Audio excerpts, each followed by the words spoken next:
Sou convidado, amados, a abrir suas Bíblias no Evangelho de Mateus, capítulo 5, ao verso 8 aí, mas eu farei a leitura a partir do verso 1 até o verso 8. Diz assim a palavra do nosso Deus. Ao ver as multidões, Jesus subiu ao monte. Ele se assentou e os seus discípulos se aproximaram deles. Então ele passou a ensiná-los. Jesus disse: Bem-aventurados os pobres de espírito, porque deles é o reino dos céus. Bem-aventurados os que choram, porque serão consolados. Bem-aventurados os mansos, porque herdarão a terra. Bem-aventurados os que têm fome e sede de justiça, porque serão saciados. Bem-aventurados os misericordiosos, porque alcançarão misericórdia. Bem-aventurados os limpos de coração, porque verão a Deus. Amados, retomamos aqui a nossa série de sermões do Evangelho de Mateus. Interrompemos por conta do mês de dezembro, mês onde olhamos um pouquinho mais para o Natal. Nossos sermões se voltaram um pouco mais nessa direção.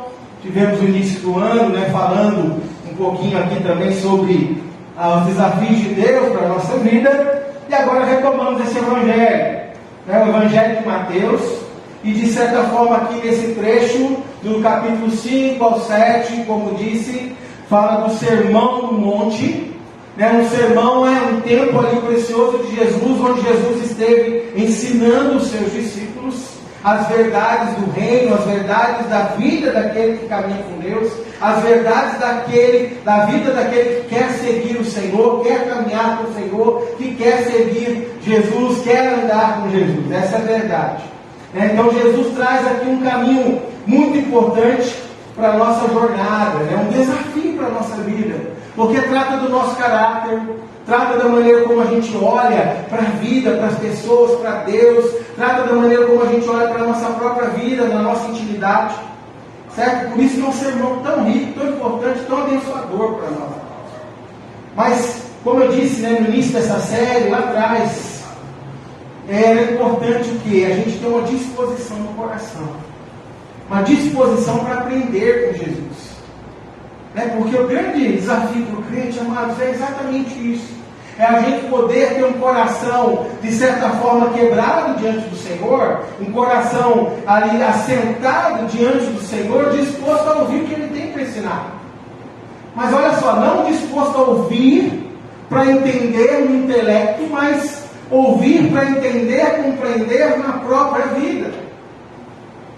Porque um cristianismo que ele é só teórico não é transformador, amados, não é vivo, não é rico, não é bênção. Um cristianismo que ele é vivenciado só no nosso conhecimento teórico daquilo que Deus falou, citou nas Escrituras, daquilo que Deus disse, ele é sem profundidade.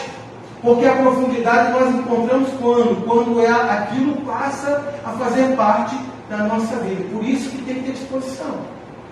Nós sabemos que quem transforma é o Senhor, nós sabemos que quem trabalha o coração do perdido é o Senhor, nós sabemos que todas as riquezas e bênçãos espirituais da nossa vida residem no Senhor, mas é preciso ter um coração ensinável.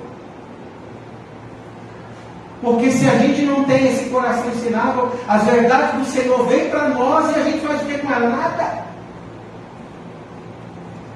E se há uma coisa que Deus não quer da nossa vida espiritual, amados, é que nós não façamos nada. O Senhor quer de nós mudanças, transformações, uma vida que seja de fato viva espiritualmente, que tenha uma relação com o mundo, com as coisas que sejam profundas. Pergunta que sempre eu me faço é: a mediocridade me satisfaz? Não deve satisfazer, amados. Porque a mediocridade, no máximo que ela faz para a nossa vida espiritual, é fazer com que a gente se compare com os outros à nossa volta. quando a gente se compara um com o outro aqui, talvez a gente tenha, em algum contexto, a ideia de que ser medíocre na fé é suficiente. Sabe por quê? Porque às vezes a gente olha para um irmão que está mais fraco que a gente, e a gente acha assim, olha, tá bom, a minha vida está boa com o Senhor. Né? Eu posso olhar para alguém e falar, poxa, essa vidinha dele está tão medíocre, com o Senhor é tão fraquinha, né? Que a minha vida perto dele está brilhando, então tá bom. Não. Porque a vida cristã, amados, ela é sempre medida na pessoa de Cristo. E por isso, na pessoa de Cristo, o desafio sempre se torna maior, mais profundo, e é mais constante na nossa vida, porque olha, se Jesus é o parâmetro, se Jesus é o padrão, há muito que percorrer ainda na minha própria jornada, na minha própria caminhada. Percebe isso? Então é importante. Quando a gente olha para a palavra de Deus, a gente precisa ter esse coração ensinável. E eu acho que pensando um pouquinho nessa ideia que John Stott diz, né, eu já repeti isso lá atrás, volto a repetir aqui, né, que o Sermão do Monte é provavelmente a parte mais conhecida dos ensinamentos de Jesus, embora se possa argumentar que seja a menos compreendida e certamente a menos obedecida. Ou seja, é uma vida que se sabe, conhece, mas não se vive. E um cristianismo que não se vive é um cristianismo perdido. Perdido. Cada vez que nós, na nossa vida de pecado, decidimos não ouvir Jesus, não caminhar a partir do ensino de Jesus, não caminhar com a mente de Jesus, nós estamos jogando laços, traços, momentos da nossa vida no lixo. Porque Jesus é a essência de tudo para nós. Por isso a gente precisa aprender com Ele, ouvir e crescer nele, né? E aí quando a gente olha para o Sermão do Monte, a gente vem aqui nesse trechinho, nos primeiros versos de Mateus 5, nós temos aqui o que nós chamamos das bem-aventuranças, né? E eu vou dizer aqui que poderia ser o caminho da felicidade, porque ser bem-aventurado significa ser feliz, no mais profundo ainda significa ser abençoado. Bem-aventurado é feliz, é abençoado. Essa é a lógica da vida, esse é o contexto por trás da palavra, essa é a realidade daquilo que a gente percebe nas afirmações de Jesus. Jesus está falando, é muito abençoado quem pratica, quem vive a partir desse contexto que eu ensino aqui. E aí eu pergunto para você, quem que não quer ser feliz? Quem que não quer ser abençoado? Essa pergunta eu venho trazendo sempre. Porque todos nós, em sã consciência, claro, queremos ser felizes e sermos abençoados, amados.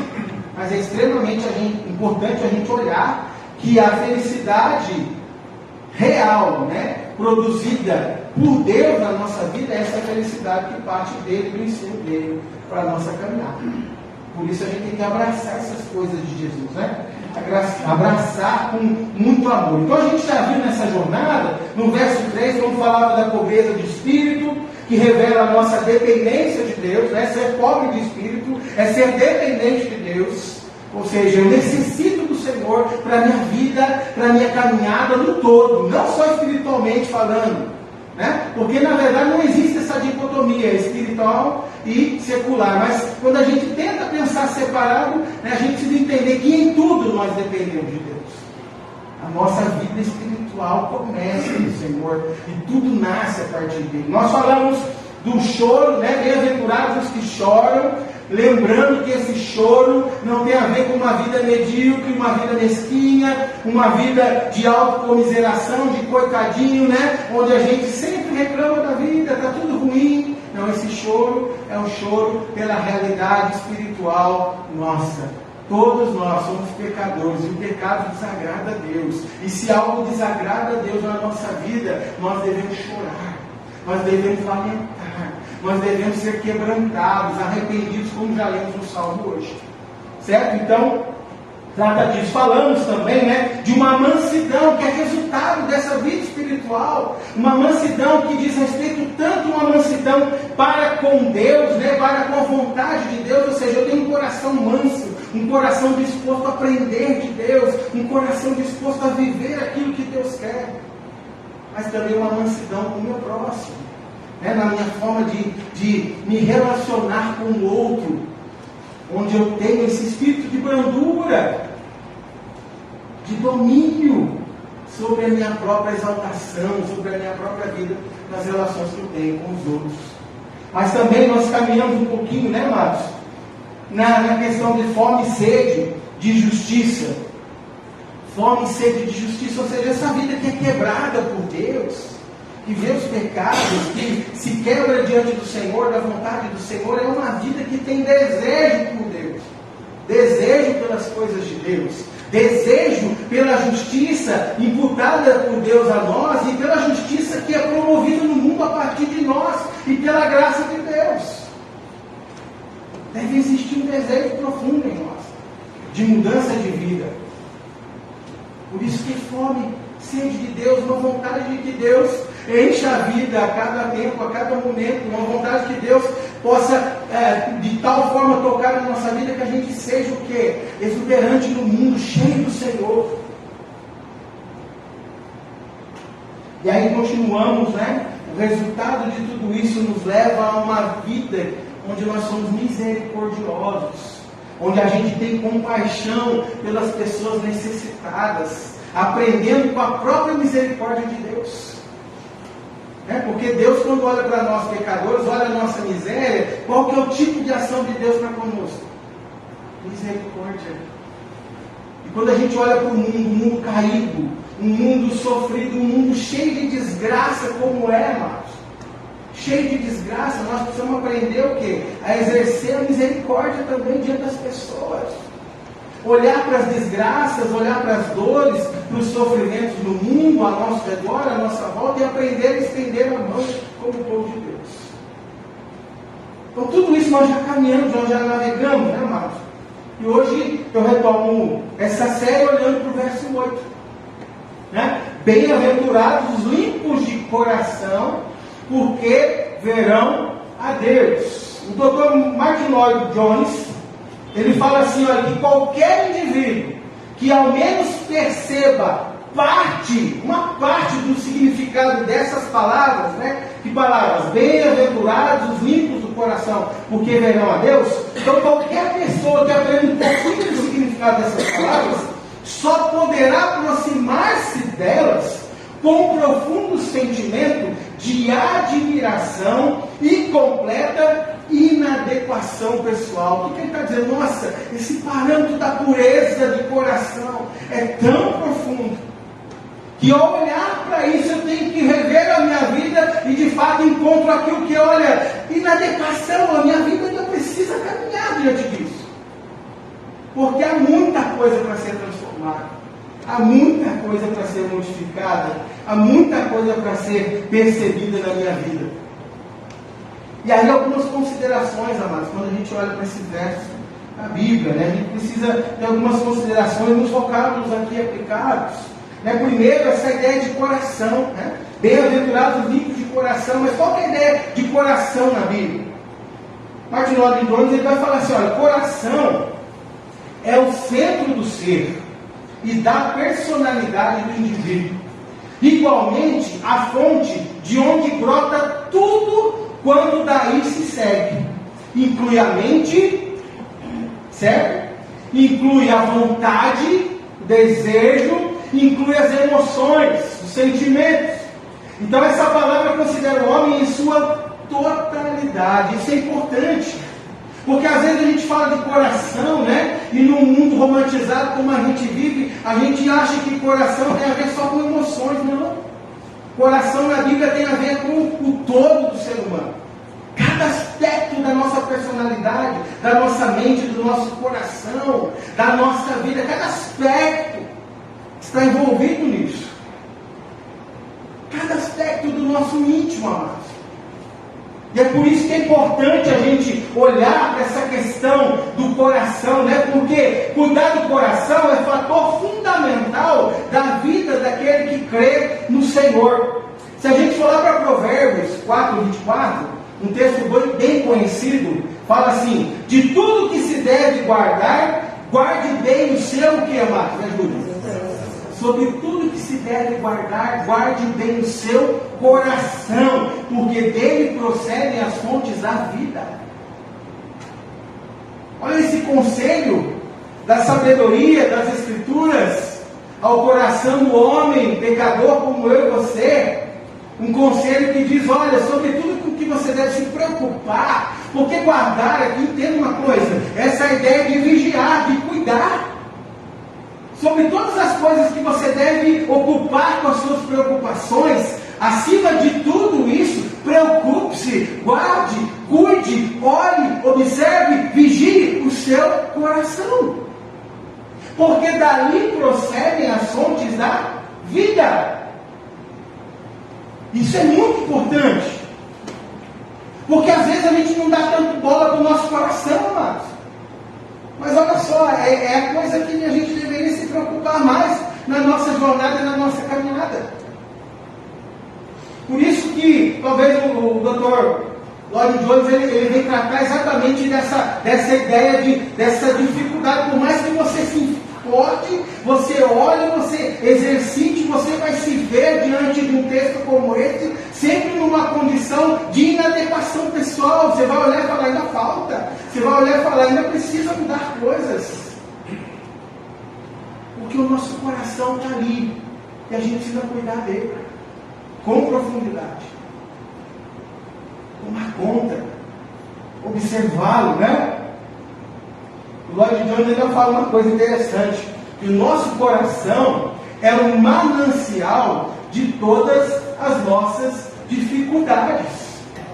Todas as nossas dificuldades vão nascer no nosso coração, amados. Na maneira como a gente lida com as questões da vida. Da maneira como a gente age nesse mundo, mediante as mais variadas situações e circunstâncias que a gente possa viver. A palavra de Deus, lá no Evangelho de Mateus, ainda, né, no capítulo 15, no verso 19, vai falar assim, ó, porque do coração procedem maus pensamentos, homicídios, imoralidade sexual, prostituição, furtos, falsos testemunhos, blasfêmias. Olha só, é lá do nosso íntimo. Da onde que saem as misérias da nossa vida? Do nosso coração, da nossa personalidade, do centro da nossa vida, do nosso eu. É de lá que sai. É muito interessante, às vezes a gente quer culpar todas as questões da nossa vida, a gente sempre vai achando culpados para tudo quanto é lado, mas sabe qual é a maior dificuldade nossa, como cristão, na nossa caminhada? É olhar para o nosso coração e para as mazelas que saem dele todos os dias. Todos os dias. Todos os dias, amados, se a gente não cuidar da impureza de pensamento, de sentimento, todos os dias, amados, se nós não cuidarmos, vai haver avareza, vai haver adoração daquilo que não devemos adorar, desejo daquilo que não deveríamos ter e querer diante do Senhor. Todos os dias, se a gente não cuidar, porque lá no nosso coração, lá no íntimo, nasce tudo aquilo que não presta na nossa vida. Essa é a verdade. Por isso que é importante a gente, quando olha para essas palavras de Jesus, olhar para esse contexto do coração, porque o que é o coração aqui? Né? Não tem nada a ver aqui com esse órgão que está bombando sangue para o nosso corpo. Apesar de ter alguma aplicação prática, talvez, nisso, né? Que o coração é a fonte da vida, né? Bomba a vida para a gente, mas é uma aplicação prática, simplesmente, mas o coração aqui é esse íntimo do nosso ser. E por isso a gente precisa cuidar deles, amado. Por isso a gente precisa tomar conta, né? E por isso que o profeta Jeremias, já falei pela manhã e falo inúmeras vezes nos meus sermões, mas no capítulo 17, no verso 9 e 10, ele fala assim: enganoso é o coração, mais do que todas as coisas, e desesperadamente corrupto. Olha só, quem poderá entendê-lo? Aí o profeta dá a resposta, né? Eu, o Senhor, som do coração. Eu provo os pensamentos para dar a cada um segundo os seus caminhos, segundo o fruto das suas ações. Ou seja, quem de fato consegue discernir o nosso próprio coração, amado, é o Senhor. Por isso que ele é enganoso. Por isso que a gente precisa olhar para a vida à medida do coração e olha só, a gente precisa aprender a desconfiar desconfiar do nosso coração o tempo todo. Desconfiar dos nossos pensamentos, dos nossos sentimentos, dos nossos desejos, desconfiar das ações que estamos tomando, das decisões, das escolhas. Nós temos que desconfiar.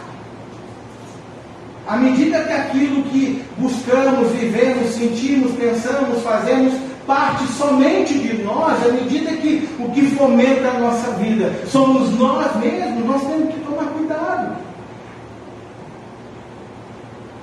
Porque o coração pode nos levar para caminhos que a gente às vezes até acha que é de Deus. Mas na verdade está longe de Deus. Por isso que é importante, volto nas palavras iniciais, né? Ter um coração ensinável. Um coração que fala assim, eu quero aprender do Senhor. Porque eu não quero caminhar com o meu coração simplesmente baseado em mim, na minha vida. Por causa de tudo que está. Então olha só, é esse coração, amados, é desse coração que sai todo tipo de coisa. Os nossos temores, as nossas ansiedades, as nossas preocupações, os nossos sentimentos ruins, pensamentos ruins, tudo aquilo que vai brotando na nossa vida e que muitas vezes a gente vai ali curtindo, a gente vai deixando amadurecer e produzir de ruim, está nascendo lá e a gente precisa cuidar disso. É extremamente importante, né? Olhar para esse contexto. E uma outra palavra que envolve esse verso, amados, além do coração, é a palavra limpo, né? Bem-aventurados os limpos de coração. E a ideia, uma das ideias por trás desse limpo aqui, limpos de coração, é destituído de hipocrisia, certo? Ser limpo é ser destituído de hipocrisia. Ou seja, qual que é a ideia da hipocrisia? Você falar que é alguma coisa e quando vive totalmente diferente. Né? Um amigo na fábrica costuma usar a expressão, né? O áudio não bate com o vídeo. É muito interessante isso. Você já viu? Quando tem algum problema na internet, você está vendo uma programação e a pessoa está falando e a voz parece que chega depois. É ruim, esquisito, né? Me lembra aquelas novelinhas mexicanas dos anos passados, né? E eu lembro que nos acampamentos, amados, a gente sempre fazia novela mexicana no acampamento de jovem, né? E aqui tinha tem um ator fantástico aqui. Era o galã das nossas novelas mexicanas, o nosso irmão Ney. Ele conhece. Ele era o galã das nossas novelas mexicanas. Essa é a verdade, quando a gente fazia os acampamentos. Mas é brincadeira, mas qual que é a ideia? Muitas vezes a gente está falando uma coisa e na vida estamos vivendo outra. Não combina. O nosso discurso não combina aquilo que a gente quer proclamar para as pessoas com a realidade da vida que nós estamos tendo. Então a limpeza aqui, de certa forma, é esse aspecto, olha, destituído de hipocrisia, né? Por quê? Porque a gente não pode falar uma coisa e viver outra. A gente não pode professar determinada fé e praticar outra. Essa é a realidade, não combina. E está cheio de crente vivendo desse jeito, amados. Mas quando eu falo cheio de crente, a gente olha para o outro, mas há cheio de atitudes na nossa vida que são hipócritas. E a gente precisa cuidar disso. A gente precisa tomar conta do nosso coração, né? Mateus capítulo 6, versos 22 e 23, Jesus ainda nesse sermão do monte, na continuidade aqui, ele fala, os olhos são a lâmpada do corpo. Se os seus olhos forem bons, todo o seu corpo será cheio de luz. Se porém os seus olhos forem maus, todo o seu corpo estará em trevas. Portanto, se a luz que existe em você são trevas, que grandes trevas serão. Percebe? Esse é o grande contexto, né? Aí Lloyd Jones vai falar assim, a nossa grande dificuldade é o nosso coração dúplice. Uma parte do meu ser quer conhecer, adorar e agradar a Deus, mas uma outra porção de mim quer algo diferente. Você se identifica com isso? O apóstolo Paulo, ele tinha muito isso, né? Romanos 7, 22, ele vai falar assim, 22, 23. Porque segundo o homem interior, tenho prazer na lei de Deus. Mas vejo nos meus membros outra lei, que guerreando contra a lei da minha mente, me faz prisioneiro da lei do pecado que está nos meus membros. Qual que é a realidade aqui? Olha, eu quero fazer aquilo que Deus quer. Mas quando eu me pego vivenciando a minha vida, eu me pego fazendo aquilo que não deveria fazer. Você se identifica, mano? Essa é a maior miséria nossa. Por isso que às vezes a gente olha para algumas coisas e a gente fala assim, nossa, mas eu não preciso desse texto. Não precisa sim. Porque a gente precisa olhar para a profundidade das coisas que a palavra de Deus nos ensina, amados. Muitas vezes a gente fala, eu não sou um hipócrita. Mas se você observar a sua vida e fazer uma leitura, talvez em muitos momentos você está sendo hipócrita. Porque a sua vida é uma vida dupla. Dúplice, é uma vida que ora é uma coisa, ora é outra. Ora está vivendo algumas coisas do Senhor, ora não está vivendo. E é por isso que o salmista, né, no Salmo 86, é muito interessante, né? Ele fala assim, verso 11, ensina-me, Senhor, o teu caminho, e andarei na tua verdade. Põe em meu coração o desejo de temer o teu nome. Põe no meu coração o desejo de temer o teu nome. Percebe a oração aqui do salmista? Ele reconhece a natureza dupla dele muitas vezes. E a oração dele é, Senhor, põe no meu coração, na verdade, essa vida de temor ao Senhor, de andar com o Senhor, de caminhar com o Senhor, de viver a partir do Senhor, de viver toda a minha dinâmica de vida, meus caminhos na direção do Senhor, para a glória do Senhor.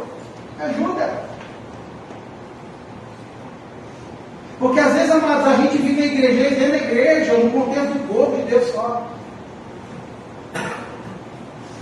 E olha só, ainda entre o povo de Deus, a gente vê muita desgraça e muita miséria. Mas vamos tirar essa parte, vamos imaginar que dentro do povo de Deus, no meio do povo de Deus, a gente consiga viver o ápice da nossa espiritualidade. Amados, a nossa vida não se resume nesse contexto congregacional, de unidade do povo. A nossa vida consiste em uma vida para o Senhor, em todo o contexto da nossa vida. Quando eu vou trabalhar, eu preciso ser do Senhor. Quando eu vou para a universidade, quando eu vou para algum curso, quando eu me reúno com outras pessoas, eu preciso ser do Senhor. Quando eu me ponho em conversar, em dialogar, e até mesmo em me divertir junto dos outros, eu preciso ser do Senhor. Essa é a realidade. Por isso que essa ideia de ser limpo é uma ideia de livrar-se dessa hipocrisia, dessa dualidade da vida. Dessa vida muitas vezes de máscara.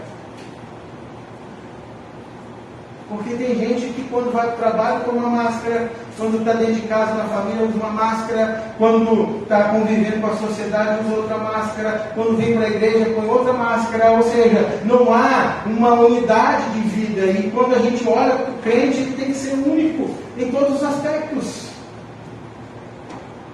E ser limpo tem esse tom, esse contexto da vida. Sem ser hipócrita, sem ter duas vidas ou mais. Mas o limpo também tem a ideia de estar purificado, né? Ou seja, destituído de contaminação. A palavra de Deus em Apocalipse 21, 27 fala assim, olha, nela, né, no céu, no contexto celestial do Senhor, não entrará nada que seja impuro, nem o que pratica abominação e mentira, mas somente os inscritos no livro da vida do Cordeiro. Apocalipse 22, 14 e 15. Bem-aventurados aqueles que lavam as suas vestes, para que tenham direito à árvore da vida e entram na cidade pelos portões. Fora dos portões ficam os cães, os feiticeiros, os impuros, os assassinos, os idólatras e todo aquele que ama e pratica mentira. Ou seja, uma vida onde não há santidade, amados. não há uma espécie de compacto com Deus. Como eu posso viver uma vida sem santidade e dizer que sou do Senhor, né? A palavra de Deus fala que o Deus é luz e não há nele, né, treva nenhuma. Não há uma esfera do Senhor que possa dizer, olha, eu compactuo com o pecado, não. Tudo no Senhor é santo, tudo no Senhor é perfeito, tudo no Senhor é puro, tudo no Senhor se importa com a santidade, com a beleza da própria pessoa dele. Tudo. Né? E isso a gente precisa entender. Isso deve fazer parte da nossa vida como crente, da nossa jornada e da nossa caminhada. A gente não pode tratar com mazela essa ideia da purificação, da limpeza, da santidade. A gente não pode. A gente não pode tratar isso como um contexto de algo não possível, porque a santificação é possível no Senhor. E portanto a Bíblia ainda fala, né, que sem santificação a gente não consegue agradar a Deus, a gente não vai se aproximar de Deus, a gente não vai ver Deus. Porque a santificação é um processo natural da vida do crente, do cristão, daquele que tem Jesus no coração. Portanto, amados, olha só, é extremamente importante a gente olhar para essas imagens, percebe? Tanto do coração, quanto da limpeza, da pureza. Por isso que Jesus está dizendo, bem-aventurados os limpos de coração, porque verão a Deus. Qual que é o contexto por trás aqui? Né? Naquele contexto de ensino de Jesus, e principalmente o evangelista Mateus, tratando muito desse evangelismo de Jesus diante dos judeus, daqueles judeus, né, que se converteram, que se achegaram, e do contexto de muitos momentos da vida de Jesus, onde ele é ali perseguido pelos judeus fariseus. Né? Jesus está ali no confronto e no ensino para ele. No contexto dos fariseus, amados, a preocupação deles era com uma pureza cerimonial. Qual que é a ideia, né? O externo, a preocupação deles era o que estava de fora. Ou seja, a prática da lei, né? É ser bonitinho, eu vou à igreja, né? Eu cito versículos, eu faço oração bem forte, bem alto, né? Ou seja, a preocupação dos fariseus, ali daquele contexto religioso, judaico, no tempo de Jesus, era uma preocupação com o externo, só com a aparência. Mas olha só, o que Jesus fala lá no capítulo 23 de Mateus.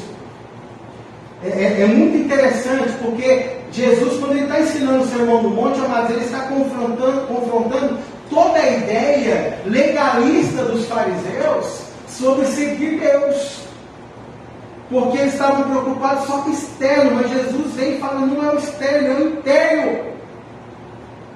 O externo tem que ser um reflexo do interior, daquilo que nasce no íntimo, porque não adianta você viver externamente uma aparência, quando lá no íntimo a sua vida é bagunçada com Deus.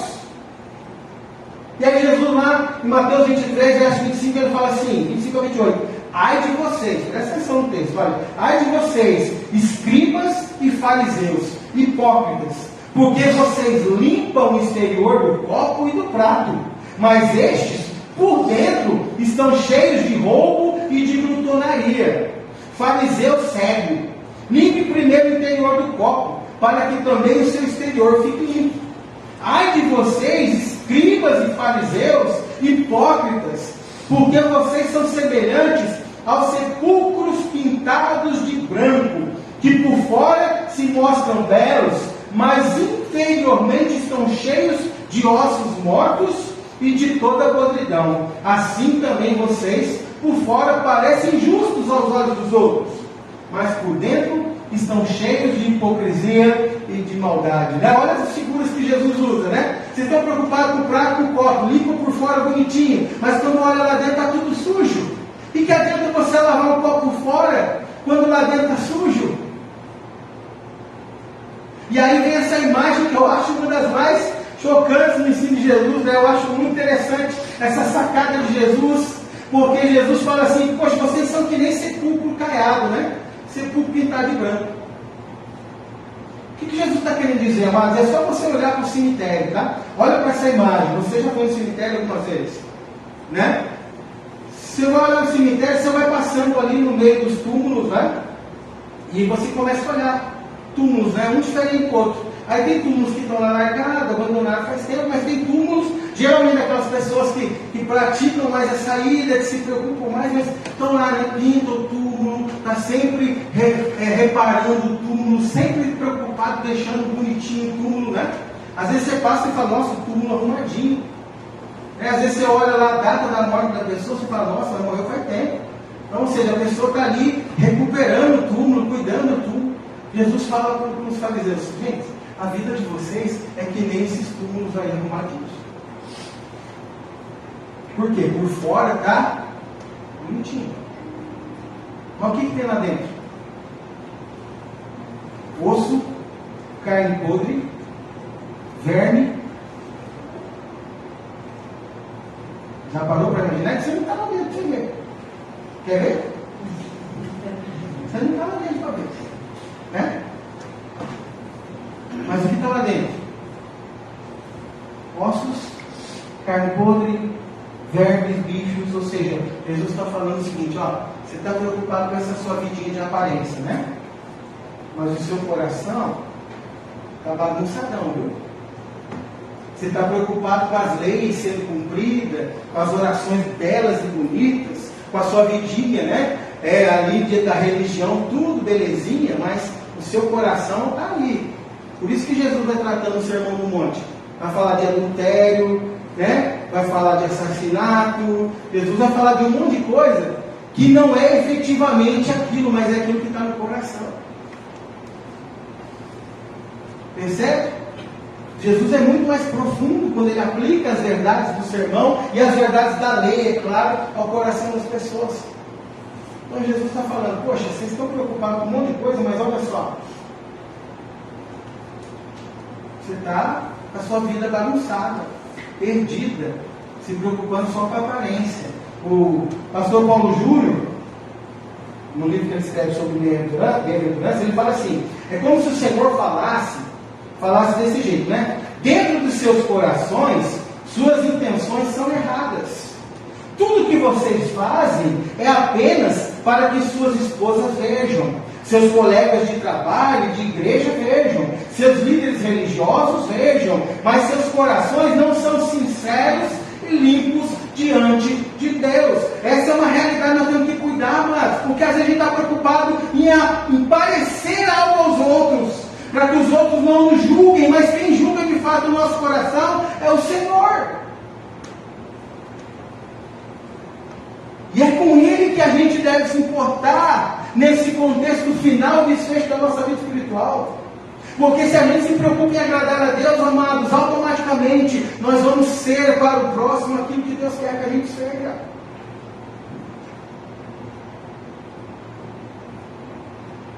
E viver de aparências é tão ruim, amados. Porque muitas vezes viver de aparência tem esse exagero do legalismo farisaico, mas também tem a superficialidade de um cristianismo liberal que muitas vezes é praticado no nosso tempo. Porque a gente quer agradar os outros e a gente torna o evangelho fraco, furado, e não pensa em pecado, não fala de santidade, não se importa com transformação de vida, ou seja, pode ser qualquer coisa, desde que você fale que ama Jesus. A gente precisa aprender com isso. Você pode viver de qualquer jeito, desde que você tenha professado a sua fé aqui à frente, tenha sido batizado na igreja, professado a fé em Jesus. Você pode viver de qualquer jeito. Você pode viver de qualquer jeito, porque é a graça que salva mesmo, né? Aqui, como o Bonhoeffer fala, a graça barata. É essa graça que não há transformação, que não há mudança, que o Evangelho não impacta, que a minha vida não muda diante da sociedade, diante das pessoas e diante de Deus. Portanto, é nesse contexto, amados, é nesse contexto, né? Que Jesus vem falando, bem-aventurados os limpos de coração, porque verão a Deus. Nós vamos aprender a olhar para a nossa intimidade, para o nosso íntimo.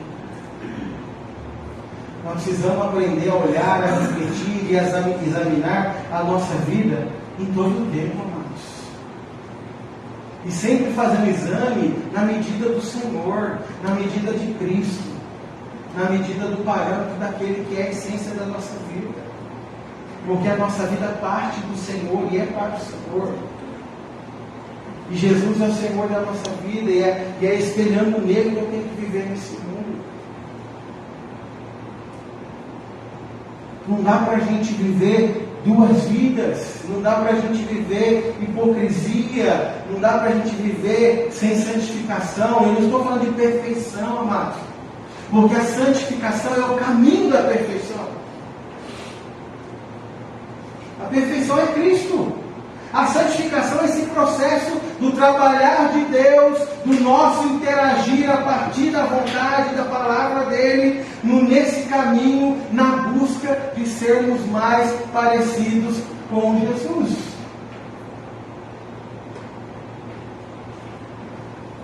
Portanto, você olha para um verso desse e fala, bem-aventurado, limpo de coração, você fala, caramba, mas eu acho que não vou conseguir isso. Porque sempre que eu vou olhar minha vida a partir de Cristo, eu vou ver que há algo inadequado, algo necessário para ser transformado. Mas essa é a realidade da santificação. Essa busca para que Deus nos transforme cada vez mais a imagem do seu Filho Jesus. E é esse desejo do crente, eu quero ser limpo de coração, eu quero ser puro de coração, e eu vou na direção das coisas que Deus me dá, para que eu possa viver essa pureza, aprender e crescer nela. Na escola dominical nós começamos a estudar, semana passada, já tivemos o segundo estudo, sobre falando de hábitos espirituais, os meios de graça, os caminhos que Deus dá para a gente viver aquilo que Deus quer. E aí fala da palavra de Deus, fala da vida de oração, fala da comunhão como corpo de Cristo. Mas nós precisamos disso, de sermos alimentados cada vez mais, porque cada vez mais que a gente vivencia essa conexão, onde a gente ouve a voz de Deus através da sua palavra, onde a gente é ouvido por Deus através das nossas orações, onde a gente experimenta o povo de Deus através da nossa comunhão no corpo de Cristo, a gente vai vivenciando tudo isso de forma tão plena, tão bela, que a gente vai crescendo a imagem de Jesus. Por isso que ser puro de coração envolve uma relação com Deus. E é tão bom que na afirmação de Jesus, a bênção por trás desse caminho de vida é ver Deus. Bem-aventurados os puros de coração, os limpos de coração, porque verão a Deus. Aí você pode pensar, essa é uma promessa futura, eu vou ver Deus no céu, porque a Bíblia fala que eu não vejo Deus fisicamente. Mas a Bíblia fala que eu tenho o caminho de Deus diante de mim, a palavra de Deus diante de mim, e a própria expressão de Deus encarnada em Jesus. Porque Jesus mesmo disse, quem me vê, vê o Pai. Você quer ver Deus? Vê Jesus.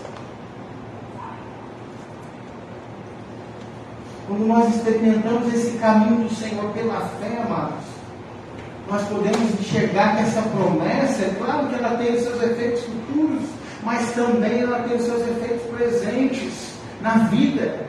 Porque, olha, quando eu busco essa pureza, quando eu busco essa vida que não é dupla, mas única diante do Senhor, quando eu busco esse tipo de vida em que há pureza no meu coração, eu guardo, eu vigio, eu cuido, eu busco as coisas de Deus, eu me alimento das coisas de Deus, eu me encho das coisas de Deus para que eu me fortaleça e possa encarar o mundo cheio de Deus, quando isso se torna real.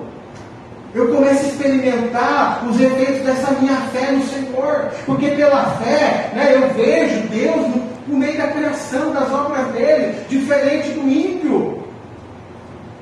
Porque eu posso olhar para a natureza e falar, o meu Deus fez tudo isso. Eu também consigo ver Deus pelos fatos dele na história. Eu não olho para a história e acho que é uma coisa inconsequente, uma coisa jogada, uma coisa perdida. Eu olho para a história desde a criação e começo a observar Deus agindo na história. Quando a gente olha para as Escrituras, nós vemos isso, mas posterior às Escrituras, nós vemos a continuidade da mão do cuidar de Deus. Eu vejo Deus. Quando eu vivo essa fé, diante dele, esse caminho diante dele, eu enxergo Deus, né? Eu vejo Deus por meio de Cristo, por meio da obra dele na minha vida. Eu vejo Deus por meio da palavra dele aplicada ao meu coração, transformando a minha vida cada dia, me fazendo um crente melhor, mais parecido com Jesus. Eu vejo Deus por meio do cuidado dele, do sustento diário dele, que na teologia a gente chama de providência de Deus, porque Deus cuida da nossa vida. Ele provê caminhos para a gente andar, viver. Ele nos sustenta, mesmo que isso possa ter dificuldades e lutas, mas a mão de Deus sustenta a nossa vida. Eu vejo Deus a partir do cuidado dele comigo. Por isso que eu vejo Deus com os olhos da fé, irmãos. Então, bem-aventurados os limpos de coração, porque verão a Deus. Essa pureza precisa estar presente na nossa vida. Nós não podemos viver, né, de qualquer jeito. Então, amados, busquem o Senhor. Deleite-se mais na palavra de Deus, que é viva, que é eficaz, que transforma. Creia no poder transformador das Escrituras na sua vida. O salmista falava: guarda no coração as tuas palavras para não o quê? Pecar contra ti. Lâmpada para os meus pés é a tua palavra e luz para o meu caminho. A palavra de Deus é viva e eficaz, corta dos dois lados, a fim de promover mudança na vida das pessoas. Toda a Escritura de Deus é inspirada e é útil para repreender, para ensinar, para corrigir, para educar a nossa vida na justiça, a fim de que sejamos perfeitos e perfeitamente habilitados para toda a obra de Deus. Ou seja, olha os impactos da verdade de Deus na nossa vida, purificando. Jesus, quando orava pela sua igreja, orava pelos discípulos e por nós, lá em João 17, ele fala: santifica-os, Pai, santifica-os na tua verdade, a tua palavra é verdade. Muita coisa Deus nos dá para que a gente viva essa vida. Deus não nos largou. O cristianismo não é um caminho em que Deus dá um chute na gente e fala assim: ó, eu salvei você, vai agora. Não. É um caminho em que Deus provê recursos para a gente crescer nele. E Ele mesmo nos sustenta. E Ele mesmo nos abençoa. Por isso que essa realidade de ter pureza no coração, essa busca do crente, essa busca daquele que ama a Deus, de viver para Ele, para a glória dEle, de forma intensa e profunda, faz toda a diferença, amados, no nosso dia a dia. Porque quem não busca, não acha. Mas quem busca, acha. Porque o Senhor se faz presente a nós, pelas verdades dEle, pela vida de Cristo, pela obra majestosa dEle, pelo caminho que Ele coloca a nós para servi-lo e adorar. Portanto, amados, bem-aventurados, felizes, abençoados são os limpos de coração, porque verão a Deus. Jesus nos abençoe.